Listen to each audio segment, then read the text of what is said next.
So, I want to think a little bit about how we've got to where we are now in culture, because I think when we talk to our friends or family, we want to try and avoid being how you might describe tin-eared.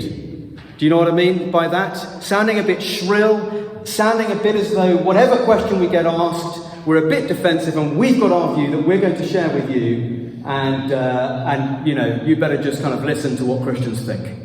And frankly, I'm a bit judgmental that you even think what you're saying to me. And I think that's how we've often come across. And we want to avoid that. Not because it's bad to have good, strong convictions. We, as Christians, have strong convictions rightly because we believe in truth. But if we can understand something of our culture and therefore something of how particularly non-Christians might be assuming and thinking, that'll help us. I think the most likely arena for this is sexual ethics. This is probably where our culture is beginning to clash with traditional Christian faith mostly. So if you think about it, society has changed incredibly quickly in the last 30 years, or just over 30 years perhaps, and it seems to many people bewildering. And that can lead to two potential pitfalls in my mind. It either leads to entrenched and angry responses, society's gone down the drain and, let's just shout loud at everyone, that'll work. Or it leads to just a complete kind of capitulation to society and becoming the same as society, which perhaps is the opposite extreme. And I want to briefly show how a general understanding of the big philosophical ideas, particularly around how we conceive of the idea of ourself, who we are, helps us to see how or why culture makes the assumptions that it does. So how, for example, today, to use a phrase which this book, I'll talk about this book in a minute, this book starts by analysing this phrase, which says, how have we got to a place where this is seen as an entirely coherent thing to say, which is, I am a woman trapped in a man's body. Now, to say that today is not particularly controversial, and is seen by many or even most as quite a coherent thing to say. And that is the test sentence of this book here, by Carl Trueman, called The Rise and Triumph of the Modern Self. And much of what I'm about to say is a little brief summary of something of what he tries to outline in a much bigger book. How we have moved from 25 years ago, for example, another example to give you, most people thinking gay marriage was wrong, to today, most people thinking it is right. In fact, not only right, but to oppose it is homophobia. I'm using that as an example. I'm not going to be dwelling on those issues, but they're symptomatic of where we are at as a Western culture. We recognise those thoughts in our culture, in the media that we consume.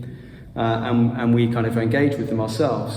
And I think we need to grasp something of the underlying social and cultural conditions which make those examples, gay marriage or transgenderism, plausible. And in fact, they seem kind of intuitive to many people now.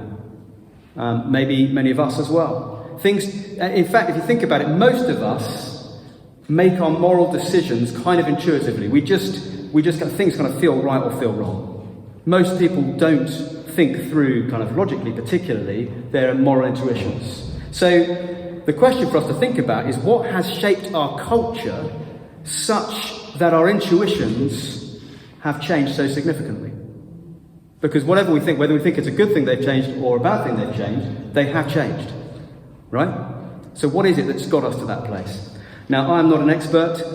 Two books I commend. This one by Carl Trueman, and also this one, which is not the book that I'm about to recommend. Charles Taylor, who's a philosopher, and he's written a book called The Secular Age. This book is the one I've read, which is reading Charles Taylor. So this is a book that helps me read Charles Taylor, A Secular Age. These two books are very, very helpful in helping us think through what's shaped our culture.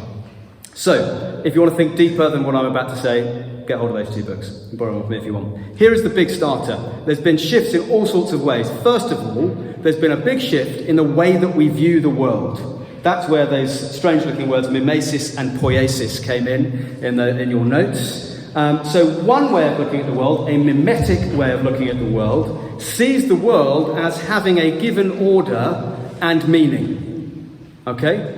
And the task of humanity is to discover that meaning and live according to it. So if you were an ancient Greek, maybe Aristotle or one of these famous Greek thinkers, well, you would have assumed that there was a very strict order to the universe.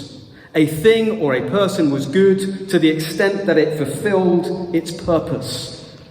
Right? That's how we measured what was right and wrong. The meaning was inherent in the fabric of the universe, and we just need to discover it and conform ourselves to it if we're going to lead a good life.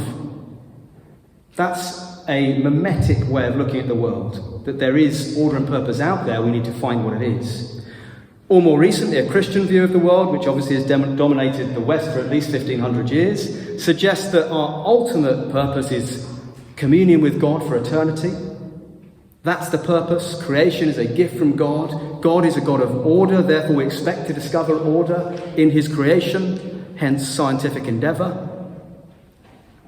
So those are two kind of mimetic ways. The key thing is, in a mimetic view of the world, our sense of self-understanding and meaning is a given in nature. And we discover it and our purpose as we look outside ourselves to nature or to God.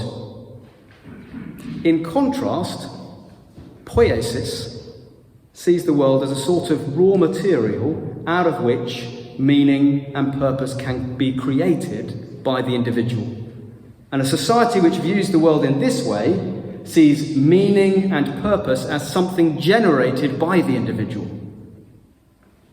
There's no transcendent idea, there's no God or even good, but meaning is collapsed into any purpose that I choose to create or decide for myself. And so human nature becomes something society or individuals invent for themselves. Can you see that shift? We very much are in that second category now in our culture. And that is a shift in the way we view the world. That shift has been influenced by key thinkers since the Enlightenment, 18th century, where there was this big shift to an emphasis on reason, individual reason in particular, our rational faculty. But it's also probably been influenced by other factors like the industrial and technological revolutions, which have allowed for far greater independence for the individual and all the rest of it. There's all sorts of big things going on. There's one sociologist called Philip Reif, and he made similar observations about culture. He distinguishes between a traditional culture, which is one which directs the self outwards towards communal purposes in order to find meaning and satisfaction. So that's a traditional culture where the self goes outwards to find meaning. Or in contrast, he would say our culture is pretty much unique in history, and it directs us inwards towards the self-focused and the therapeutic. Charles Taylor, in that book that I was just talking about, refers to this as expressive individualism. Expressive individualism. Each of us finds our meaning by giving expression to our own desires or feelings. That is a shift in how we view culture and how we view ourselves. Final person to mention to you, philosopher and ethicist Alasdair MacIntyre, who was writing about ethics in the kind of 70s and 80s. He says there's been a shift in our moral viewpoint. So he says we've gone from what might be called normative ethics, the idea there's a system of ethical thought which underpins our moral judgments, some sort of fixed absolute, whether that's God, whether that's Plato's forms, whatever it is, some kind of metaphysical reality out there, which we must discover and conform to live a moral life. And MacIntyre says, actually, we've shifted in contemporary society to what he described as emotivism. Some people call it the boo-hurrah theory, where moral statements are simply my emotions about a particular thing. So there isn't such a thing as wrong, but when I say something is wrong, what I am doing is saying boo to that. Does that make sense? So moral statements are reduced to feelings or to emotions. So morality is created by the individual along with meaning and purpose. Are you with me so far? Is this too heavy or is it all right? It's giving us some context. Final bit of context is to bring in our favourite person, Sigmund Freud, the father of modern psychology. Though most of his theories have been debunked, he's still very influential. And in one particular realm, is his focus on the role of famously sex and sexuality in our sense of self.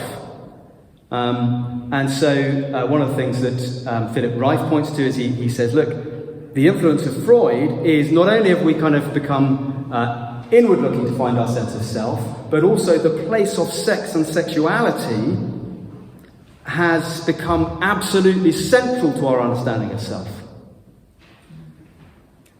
And so the sense that to repress one's sexual desire is to harm oneself is especially powerful, and has added a kind of sexual dimension to the idea of the expressive individual.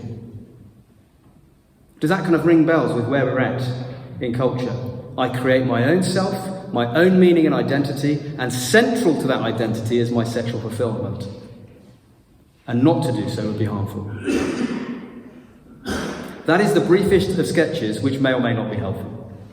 If you want to think further, grab those books afterwards. I think it is helpful to the extent that grasping something of that means we know something of the waters we're swimming in. We will have drunk those waters, and probably we share some of those assumptions ourselves, whether or not we thought about it.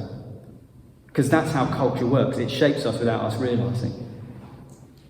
And the shifts I want us to realise, although it feels like, golly, that's quick in 30 years, actually it's hundreds of years. And that is the power of the shifts that have taken place. Does that make sense? And it's important for us to grasp that, because that is why when we talk to other people that have maybe happily swimming in those waters and we don't necessarily agree, that's why it feels so weird. We feel like we're talking at complete cross purposes. Well, it's because of these shifts. And if we're struggling with it, it's because of those shifts. Now, at the moment, all I'm doing is observing. I'm not actually trying to make any particular judgments on whether those shifts are good or bad. I'm just trying to explain that. Does that make sense? Gives a bit of context as to the culture and the tensions that we feel, especially when it comes to issues of ethics, sexual or otherwise. And it may be, final thing to say on this, it may be that just grasping something of that is useful next time you have a conversation with someone, particularly outside the church perhaps, who's saying, why do Christians think that about this? Or what do you think about this? Or X or Y? A helpful thing to perhaps say is to just try and say, look, before we get onto that issue, can we just look at these fundamental things and see that quite possibly we are looking at the world in a completely different way? Because I'm starting personally from a belief that there is a God. That means certain things about how I view the world and how I find meaning, purpose, identity. And if you don't share that basic premise, then of course we are not going to share the same views on all sorts of other things, some of which might be very personal to me or you. And so to start there with people is likely to at least just make it a bit clearer why we might disagree. And also might get us more quickly to the things that we care far more about, which is, who's Jesus? Is Jesus who he said he was? Does God exist? Why do you think God exists? And those questions, which to us are far more central to our faith than anything about sex or identity or ethics. Do you see? And it might be that that's a helpful way to engage. Doesn't mean we just dismiss those questions. Of course, they're vital to people and they're important to engage with. But I think that building block is important. So that's why I wanted to kind of just share something of that, those shifts in big ideas. Great. Gone completely off script, as ever. There we go. Any questions briefly on any of that?